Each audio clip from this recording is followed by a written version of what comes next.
মুহররম মাসে নারীদের স্পেশাল কোনো আমল আছে কিনা জানলে উপকৃত হতাম।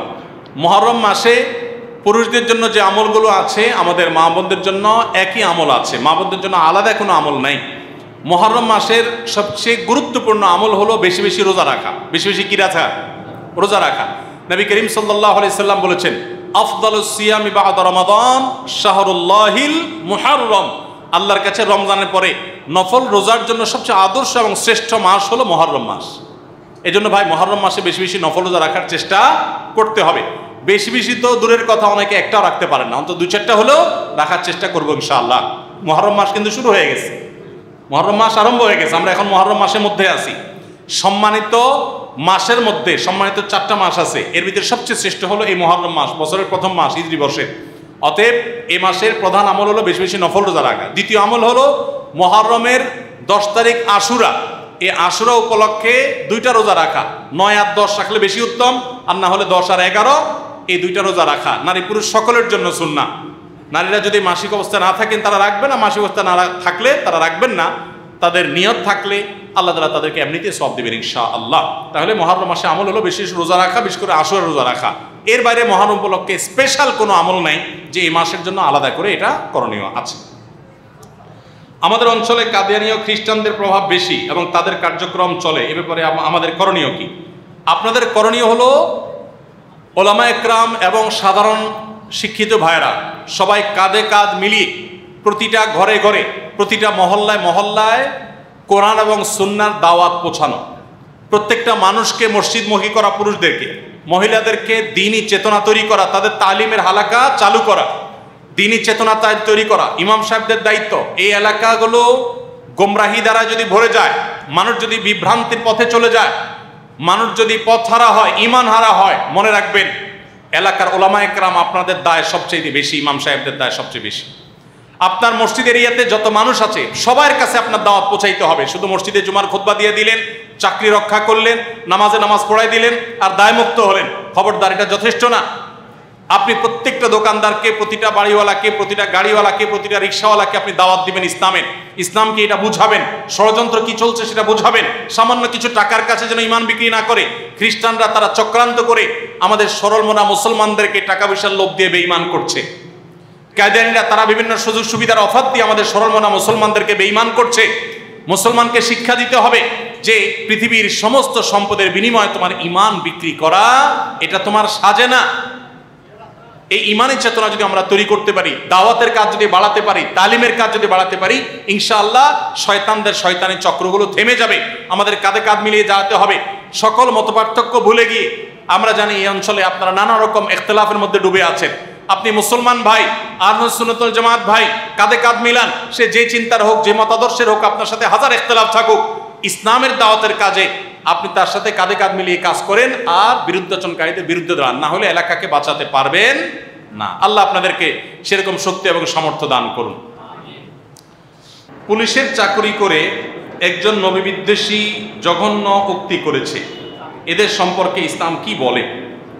প্রিয় নবী সাল্লাল্লাহু আলাইহি সাল্লাম সম্পর্কে যদি কেউ কটূক্তি করে, নোংরা কোনো কথা বলে, ইসলামের বিচার, ইসলামের দণ্ডবিধিতে, ইসলামের আইনে এইরকম ব্যক্তি যদি তওবা করে ফিরে আসে তাকে তওবার সুযোগ দেওয়ার কথা বলা আছে। যদি সে তওবা না করে তাহলে সর্বোচ্চ চরম শাস্তি তাকে দেওয়ার নির্দেশ ইসলাম দিয়েছে। মৃত্যুদণ্ডের কথা ইসলাম দিয়ে বলেছে এবং এরপরে পৃথিবীর কোনো আলেমের কোনো ভিন্ন মত নেই। এটা হল ইসলামিক বিচার ব্যবস্থা থাকলে ইসলাম বিচারিকভাবে তার এই মৃত্যুদণ্ড কার্যকর করবার নির্দেশ দান করে। জনগণ এদেশের বেশিরভাগ মানুষই ধার্মিক, ধর্মপ্রাণ। এদেশে মানুষের অনেক, মানুষের আমাদের ভুল ভ্রান্তি আছে, কিন্তু ধর্মপ্রাণ, ধর্মের বিষয়ে এদেশের মানুষের আন্তরিকতা, আবেগের ঘাটতি নাই। জ্ঞানের ঘাটতি থাকতে পারে, আমরা অনেক ক্ষেত্রে ধার্মিকতা হয়তো আমাদের আছে, কিন্তু অনেক ক্ষেত্রে ত্রুটিও আছে। আমরা দুইটাকে একসাথে চলতে চাই, না বুঝে না জেনে, সেরকম অনেক ঝামেলা বা ত্রুটির জায়গা আমাদের থাকতে পারে। কিন্তু এদেশের মানুষের মধ্যে ধার্মিকতা আছে বা ধর্মপ্রাণ দেশের মানুষ। ধর্মপ্রাণ জনগণের ট্যাক্সের টাকায় চাকরি করবে একজন মানুষ, আর সেই ধর্মপ্রাণ জনগণের অনুভূতিতে আঘাত করবে, এটা কোনোভাবে কোনো যুক্তিতে মেনে নেওয়া যায় না।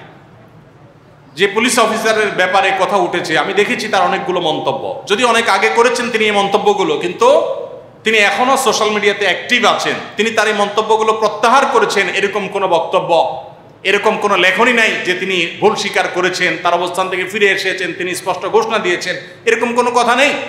তিনি আমাদের প্রিয় নবী সাল্লাল্লাহু আলাইহি সাল্লাম সম্পর্কে, আম্মা জান আয়েশা রাদিয়াল্লাহু তাআলা সম্পর্কে এমন জঘন্য মন্তব্য করেছেন যে এই দেশের কোনো পুলিশ অফিসার, এই দেশের ধর্মপ্রাণ জনগণের ট্যাক্সের টাকায় যার চাকরি বাকরির সকল সুযোগ সুবিধা সে পায়, যার পোশাক আশাক বেতন ভাতার সবকিছু ধর্মপ্রাণ মানুষের ট্যাক্সের টাকায় হয়, সেই লোক জনগণের ট্যাক্সের টাকা খেয়ে জনগণের অনুভূতিতে, ধর্মানুভূতিতে আঘাত করা, আমাদের প্রাণের নবী সাল্লাল্লাহু আলাইহি সাল্লামের স্ত্রীকে নিয়ে, আমাদের উম্মুল মুমিনিন মুসলমানদের মা আয়েশা রাদিয়াল্লাহু আনহাকে নিয়ে কটূক্তি করবে, এটা কোনোদিনই কোনোভাবেই মুসলমান মেনে নিতে পারে না। আমরা জোরালোভাবে দাবি রাখতে চাই ঊর্ধ্বতন কর্তৃপক্ষের কাছে যে গোটা বাহিনীকে কলঙ্কিত করার মতো এরকম যে মানুষ আছে তাদেরকে বরখাস্ত করে তাদের বিচারে মুখোমুখি করা হোক, বিভাগীয় তদন্ত করে তাদেরকে তাদের এই অপকর্মের প্রায়শ্চিত্ত তাদেরকে করতে বাধ্য করা হোক। কারণ আমরা জানি আমাদের অনেক পুলিশ ভাইরা আছে, মানুষ হিসাবে তাদের যত ভুল ত্রুটি থাকুক, অনেক পুলিশ ভাইরা আছেন ধার্মিক,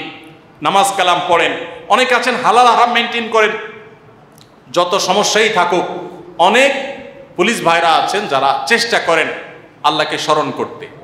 কিন্তু এরকম দু একজন কুলাঙ্গার যে প্রিয় নবী সাল্লাল্লাহু আলাইহি সম্পর্কে কটূক্তি করে, তার স্ত্রী শাহধর্মিনী আয়েশা রাদিয়াল্লাহু আনহা সম্পর্কে কটূক্তি করে, জঘন্য উক্তি, আমি সেগুলো কোট করতে পারবো না, না হলে আমি কোট করতাম।